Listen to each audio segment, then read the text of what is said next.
2026 বিশ্বকাপ উপলক্ষে গ্রামগঞ্জে বিশ্বকাপের উন্মাদনা ছড়িয়ে পড়ছে। সেই উপলক্ষে তাফালবাড়ি স্পোর্টস ক্লাবের উদ্যোগে শরণখোলা বাগেরহাটে মুরব্বীদের এক ফুটবল টুর্নামেন্ট আয়োজন করা হয়েছে। উক্ত টুর্নামেন্ট খেলার জন্য মানুষ ভিড় করেছে। বিল্ডিংয়ের সব জায়গায় আপনি দেখতে পারবেন যে এত মানুষ, কারণ মুরব্বীরা খেলবে এই জন্য। কারণ দুই দলও আর্জেন্টিনা ব্রাজিল বলে খেলা, আর যেহেতু এলাকার মুরব্বীরা, কিন্তু তারা এক হাড্ডাহাড্ডি মাঠে লড়াই করেছে এবং অনেক দর্শক হয়েছে। পরিপূর্ণভাবে দেখা যাচ্ছে যে অনেক দর্শক হয়েছে, যেহেতু আর্জেন্টিনা ব্রাজিল আর টাইম কেউ দিতে পারে না, কিন্তু নির্দিষ্ট টাইমে গোল না দেওয়ার কারণে পুরো তুলনায় ব্রাজিল ভালো খেলেছে। বিভিন্ন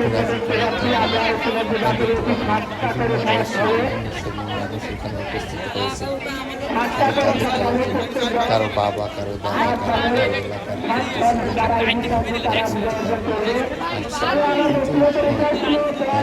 নির্দিষ্ট সময় ফলাফল এবং আমার পছন্দের দল বলছিলেন, আমার পছন্দের ব্রাজিল।